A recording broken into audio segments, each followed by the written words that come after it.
Assalamualaikum warahmatullahi wabarakatuh. Selamat jumpa kembali sahabat-sahabat viewer dan subscriber channel Titah Misteri. Kali ini kami akan membawakan sebuah kisah misteri dengan judul Gunung Kawi dan Akhir Sedih Kisah Cintaku. Selamat mengikuti.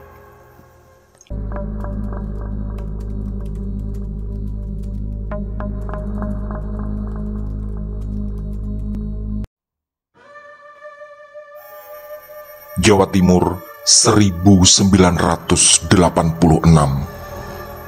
Sejak beberapa bulan ini, Bondan terpaksa harus hidup bersama Om Sarto yang adalah adik dari almarhum bapaknya. Hal itu karena bapaknya meninggal tepat setahun setelah kematian ibunya, yaitu 3 bulan yang lalu. Tapi lama-lama, sebagai anak laki-laki berumur 25 tahun, Bondan bertekad untuk hidup mandiri. Ada perasaan sungkan bila harus berlama-lama bergantung pada pamannya. Bondan pun berpamitan pada Om Sarto untuk meninggalkan kampung, dengan tujuan mencari kesuksesan dengan mengadu nasib di kota. Sepetak sawah kecil peninggalan orang tuanya pun dijual oleh Bondan untuk bekal perantauannya. Sedangkan rumah kecil yang juga peninggalan orang tuanya dititipkan pada Om Sarto untuk dijaga. Sang paman berpesan agar Bondan berhati-hati dan tidak sampai terjerumus pada hal-hal negatif. Sesampai di kota, untungnya Bondan punya keahlian sebagai tukang bangunan, yang memang pekerjaannya dinilai halus dan bagus sejak ketika masih di kampung. Konon, kemampuan itu menurun dari sang kakek. Baru beberapa hari di kota, dia bertemu dengan seorang kontraktor yang baik hati, yaitu Pak Weli. Bondan pun merasa keputusannya merantau ke kota sangatlah tepat. Apalagi Pak Weli benar-benar profesional dan transparan dalam pembagian hasil. Kebetulan, beberapa hari sebelum itu, tukang terbaik Pak Weli meninggal. Dan menurut beliau, Bondan bahkan pekerjaannya lebih bagus sebagai pengganti. Waktu pun berjalan, dan Bondan berhasil mengumpulkan tabungan cukup banyak dari hasil menjadi tukang bersama Pak Weli. Tapi ada satu hal yang kurang. Karena kesibukan dan terlena dengan hasil yang cukup banyak, Bondan belum mempunyai pasangan hidup. 3 tahun di kota sebenarnya cukup baginya untuk membiayai pernikahan. Hanya saja ada yang aneh. Entah kenapa, setiap kali dia mendekati seorang gadis, orang tua gadis itu selalu menolak. Dan firasat Bondan mengatakan ada yang aneh pada kejadian yang beruntun dan berulang seperti itu. Seingatnya, sudah 5 kali dia mengalami peristiwa serupa. Padahal dia juga mempunyai sepeda motor bagus yang masih merupakan barang agak mewah di zaman itu. Selain itu, hampir semua orang mengatakan bahwa Bondan adalah laki-laki yang tampan. Awalnya berkenalan dengan cewek, lalu serius dan selalu tertolak ketika sampai di tahap orang tuanya. Dan semua cewek itu sama sekali tak terlihat berjuang ketika orang tuanya menolak Bondan. Tentu, itu sangat aneh. Selain tak berkekurangan, Bondan merasa wajah dan fisiknya sama sekali tak kalah dibanding cowok-cowok pada umumnya. Dia juga selalu berpenampilan rapi setiap kali mendatangi orang tua cewek-cewek itu. dan lancar ngobrol tentang usaha yang sedang dijalaninya. Karena firasat dan kekhawatiran semakin kuat, suatu hari ketika dia pulang kampung, hal itu disampaikan pada Om Sarto. Dan dari Om Sarto lah Bondan merasa mendapat sedikit jawaban. Ternyata Om Sarto pernah mendengar bahwa sejak zaman kakek buyutnya ada semacam kutukan dalam keluarga ini. Selalu ada laki-laki yang kesulitan mendapatkan jodoh dari setiap keturunan Mbah Buyut. Om Sarto kemudian menyebut Pak Dedibyo, kakak tertua dari bapaknya Bondan yang tak menikah sampai akhir hayatnya. Begitu pula sepupu beliau, yaitu Pak Deanto, yang juga belum menikah sampai saat ini, umurnya lebih dari 60 tahun. Intinya, kata Om Sarto, dari garis keturunan Mbah Buyut selalu ada satu laki-laki yang bernasib seperti itu. Tapi Om Sarto mengaku tak tahu terlalu detail, dan kebetulan semua anak Om Sarto adalah perempuan, sehingga beliau tak perlu khawatir akan kutukan itu. Karena semua perempuan keturunan Mbah Buyut selalu berhasil mendapat jodoh, dan syukurnya pernikahan mereka semua baik-baik saja. Jawaban sang paman tentu menambah kekhawatiran Bondan. Dia adalah anak satu-satunya dari almarhum kedua orang tuanya. Artinya, jika saja kutukan itu benar, maka dirinya lah yang jadi sasaran. Bondan pun tak melanjutkan pembicaraan tentang kutukan karena khawatir justru akan mendengar lagi sesuatu yang lebih menakutkan. Topik lalu segera diganti tentang kondisi kehidupan dan pekerjaannya di kota. Termasuk dia merasa bersyukur karena selama 3 tahun perantauan itu sudah memiliki cukup banyak tabungan. Malam harinya, Bondan tidur di rumahnya. Rumah itu memang terlihat tak terawat, tapi cukup bersih untuk ukuran sebuah rumah kosong. Pasti sang paman dan bibinya rajin menyapu. Hanya memang di ruang tamu terlihat lusuh dan agak kotor. Di dalam kamar, Bondan merenung. Termasuk beberapa kali air matanya menetes karena teringat semua kenangan bersama almarhum bapak dan ibunya. Terkadang, Bondan merasa hidup ini terlalu kejam baginya. Terlahir sebagai anak tunggal dan sejak 3 tahun lebih harus hidup sendiri karena ditinggal pula oleh bapak dan ibu tercinta. Setelah menghabiskan berbatang-batang rokok, rasa kantuk pun menyerang. Entah berapa lama dia terlelap, Bondan mendengar suara ketukan pintu. Bondan yang selama ini memang bukan orang penakut, segera bangkit dan berniat membuka pintu. Walau kali ini bulu kuduknya tiba-tiba merinding. Begitu pintu dibuka, Bondan sadar bahwa ini tengah malam, dan telah berdiri di hadapannya seorang kakek yang memegang tongkat untuk menopang tubuhnya.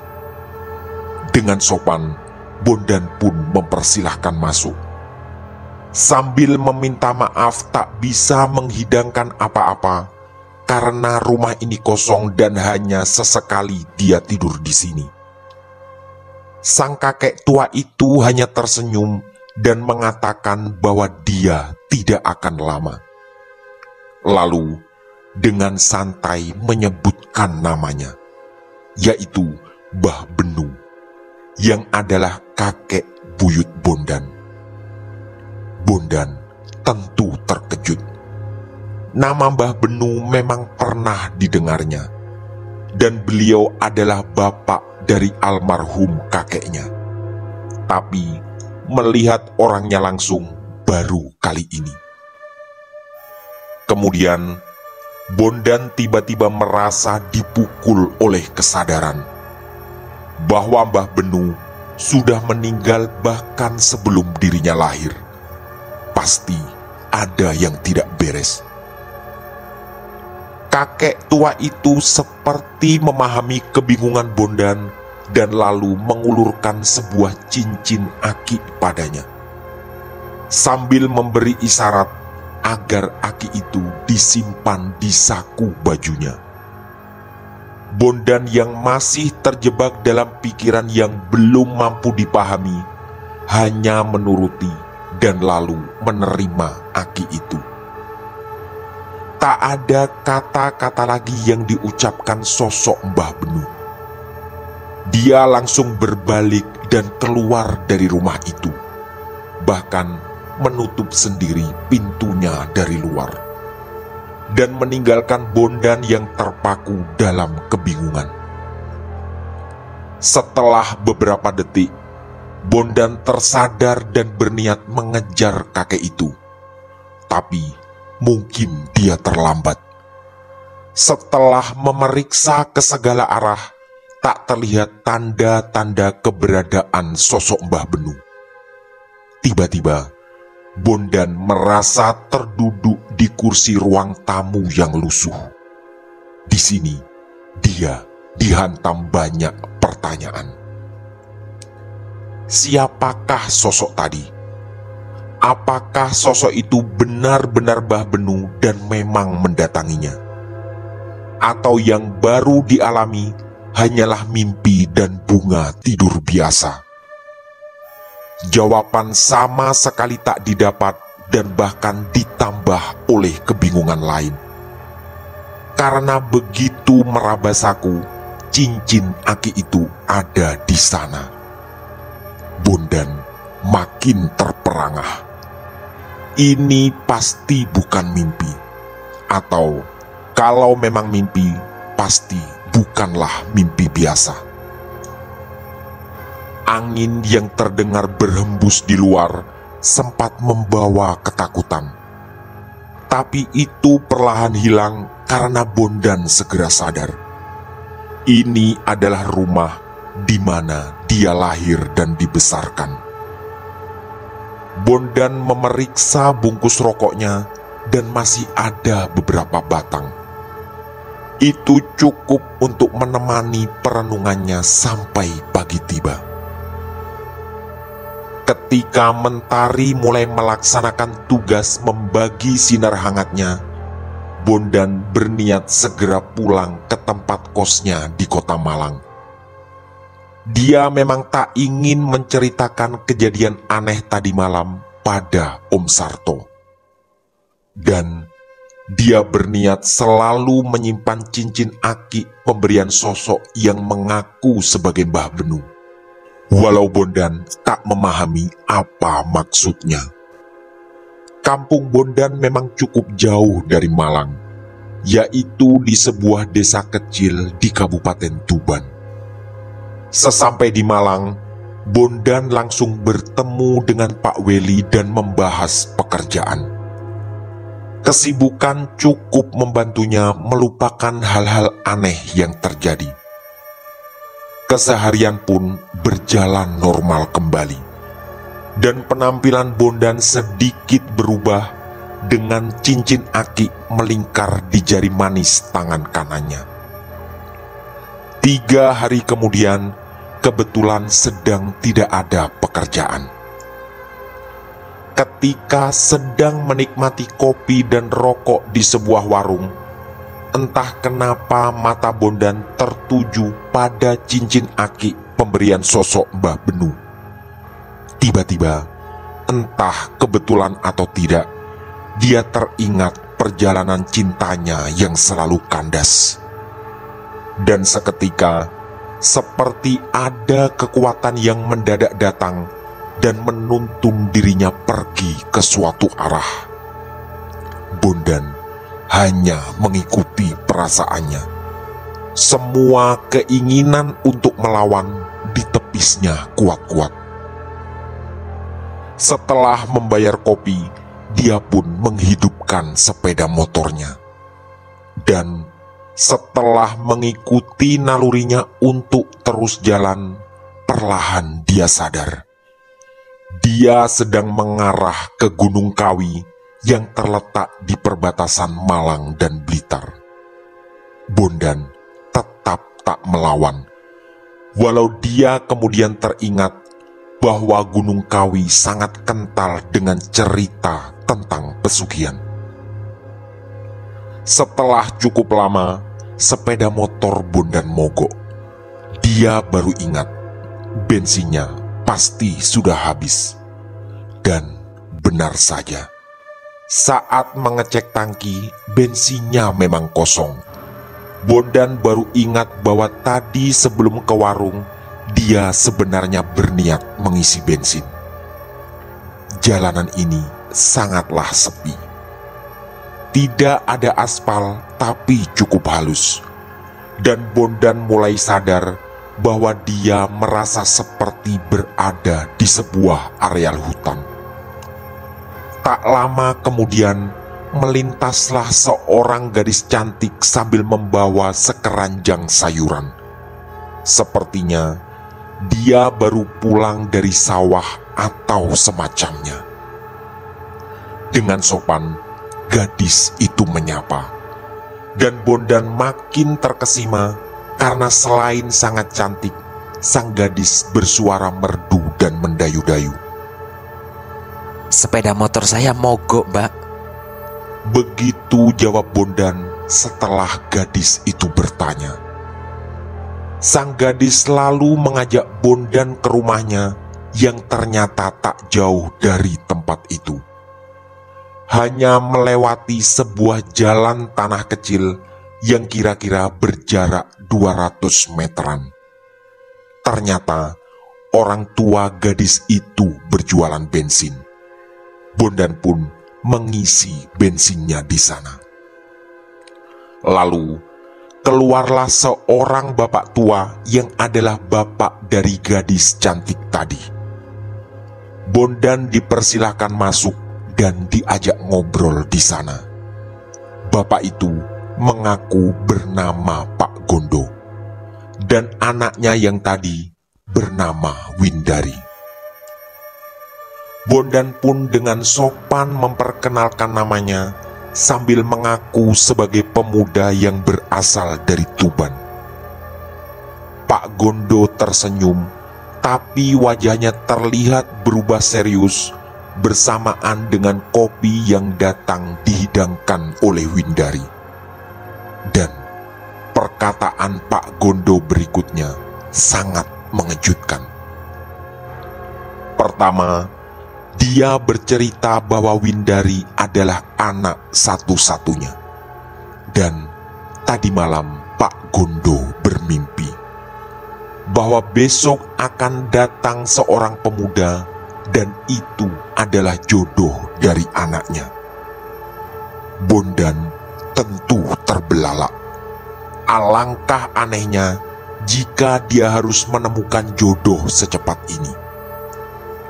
Tapi jujur, ada kekaguman luar biasa sejak melihat Windari pertama kali tadi. Wajah Pak Gondo lalu terlihat memelas, seakan memohon pada Bondan untuk memahami perkataannya, yang tentunya adalah permintaan untuk menikah dengan anaknya. Bondan kemudian mengaku tak punya lagi orang tua karena sudah meninggal.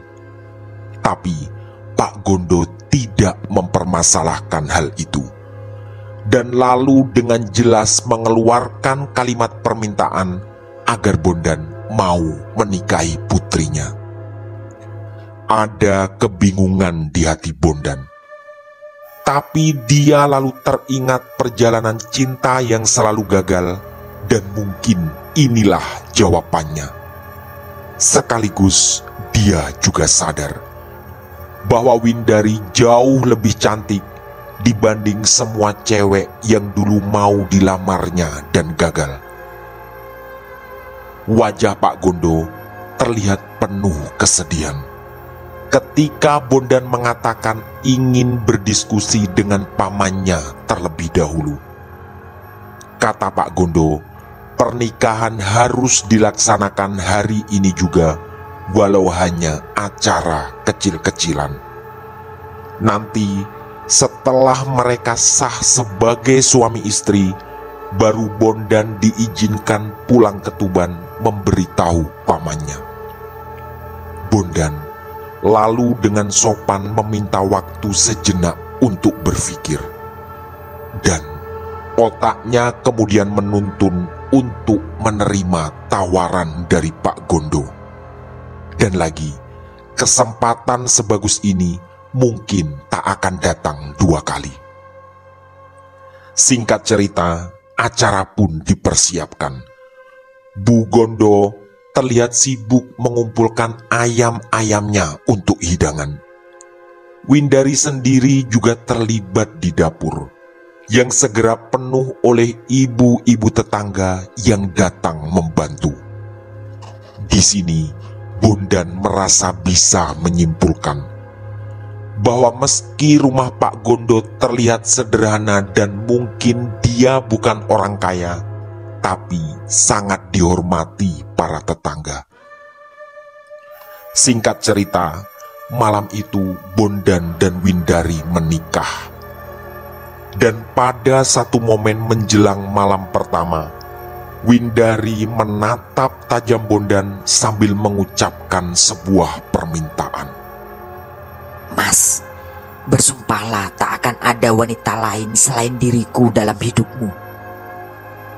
Kalimat itu diucapkan Windari dengan wajah sangat serius, tapi tetap memancarkan keanggunan dan kecantikan yang istimewa. Tanpa pikir panjang, Bondan berkali-kali mengangguk sambil mengucap sumpah seperti yang diminta Windari. Malam itu berlangsung syahdu dan penuh kenikmatan. Walau Bondan merasa sendiri di sana, tapi ada kebahagiaan luar biasa yang dirasakan. Rencananya, 3 hari lagi dia akan pulang ke Tuban untuk memberitahu pamannya, sesuai apa yang diminta oleh Pak Gondo. Pagi harinya, Bondan terbangun dengan peluh kenikmatan yang membasahi sekujur tubuhnya. Tapi ada yang aneh. Ketakutan segera menyelimuti. Ternyata Bondan sedang terbaring di atas rumput di pinggir jalan. Di dekatnya terlihat sepeda motor miliknya.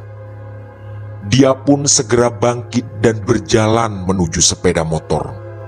Hal pertama yang dia periksa adalah tangki bensin. Dan ini ajaib. Bensinnya ternyata penuh. Bondan pun bergegas ke tempat kosnya di Kota Malang. Di perjalanan, ada beberapa hal yang menampar kesadarannya. Selain tadi bahwa bensinnya tiba-tiba penuh. Pertama, cincin akik di jari tangan kanannya kini tak ada lagi. Dan yang kedua, menjelang sampai di tempat kos, dia melihat orang berbondong-bondong ke masjid untuk Jumatan. Berarti ini masih siang. Dan kejadian aneh tadi hanya berlangsung sekejap dan dia sebenarnya tidak bermalam. Sesampai di tempat kos, Bondan segera mandi dan bergegas sholat Jumat di masjid terdekat, walau dia agak terlambat. Sepulang dari masjid, Bondan merenung di kamar kosnya. Ingatannya lalu menangkap sesuatu yang membuatnya bingung dan merinding kali ini, yaitu dalam kejadian tadi yang entah mimpi atau bukan, dia telah bersumpah tak akan ada wanita lain dalam hidupnya selain Windari. Dalam kebingungan dan ketakutan, terdengarlah suara ketukan di pintu kamarnya. Ternyata itu adalah Pak Weli yang mengatakan ada proyek besar yang harus segera dikerjakan. Bondan langsung diajak ke rumah Pak Weli dan membicarakan hal itu di sana. Bondan pun segera mengalihkan fokusnya pada pekerjaan. Dia memang tak berniat menceritakan hal aneh tadi pada siapapun, termasuk Pak Weli. Waktu pun bergulir kembali. Singkat cerita, selama setahun Bondan mendekati 3 gadis yang lagi-lagi gagal dinikahinya. Dan penyebabnya kali ini jauh lebih mengerikan. Semua gadis itu meninggal tak lama setelah Bondan menemui orang tua mereka. Mungkin kutukan masih berlanjut. Yang paling diingatnya adalah Ajeng, gadis manis anak seorang petani yang cukup sukses. Pak Warno bapaknya terlihat menyambut Bondan dengan baik dan mengizinkan Bondan datang membawa pamannya untuk datang melamar minggu depan. Karena Bondan mengaku tak punya lagi orang tua.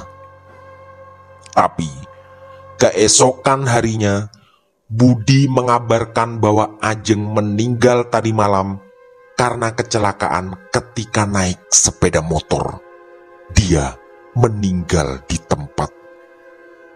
Budi adalah teman sekampung Bondan yang seminggu lalu tak sengaja bertemu di sebuah warung kopi. Budi juga mengadu nasib di Kota Malang untuk membuka warung di pinggir jalan. Sejak lulus SMA, mereka memang tidak pernah bertemu lagi. Dan pertemuan itu membuat mereka berdua menjadi sangat akrab karena merasa senasib sebagai perantau di kampung orang. Seiring berjalannya waktu, Budilah yang menjadi tempat curhatnya. Semua kejadian aneh dan sifatnya pribadi diceritakannya pada Budi. Sampai suatu hari, ketika Bondan sedang tak ada pekerjaan, dia berboncengan dengan Budi.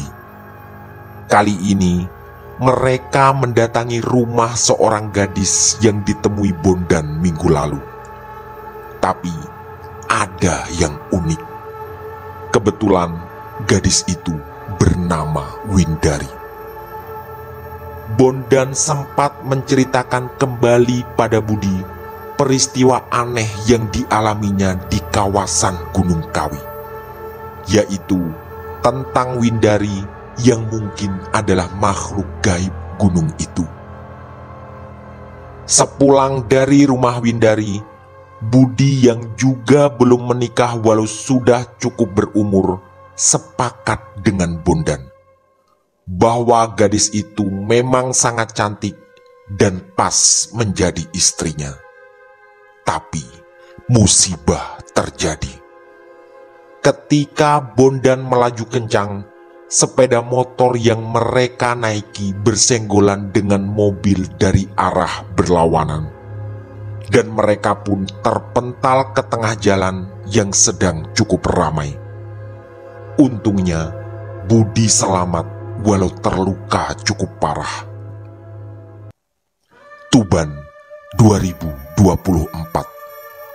Budi duduk merenung di pekuburan desanya. Kini dia sudah tua dan orang-orang memanggilnya Mbah Budi.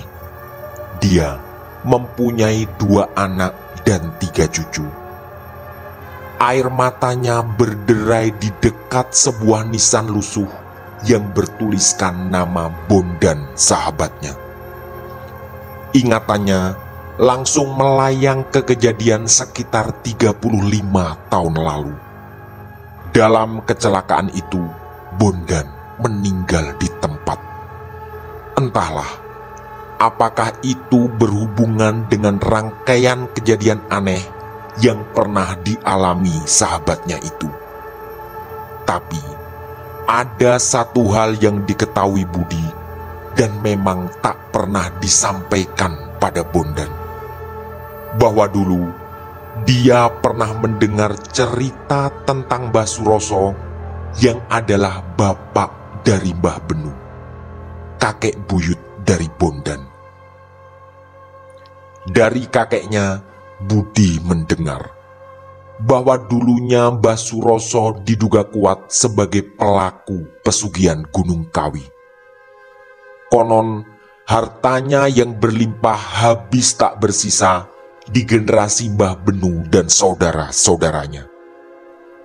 Budi memang sengaja tak pernah menceritakan itu, karena itu pasti adalah aib bagi keluarga besar Bondan dan leluhurnya. Satu lagi yang teringat oleh Budi, almarhum kakeknya dulu juga bercerita bahwa ketika Mbah Suroso kaya raya, ada kasak kusuk beredar kuat bahwa Mbah Suroso juga menikah dengan jin yang konon berasal dari Gunung Kawi dan membantunya meraih kekayaan. Dan kebetulan jin yang katanya sangat cantik itu bernama Windari juga. Mbah Budi terus menyapu-nyapu nisan sahabatnya.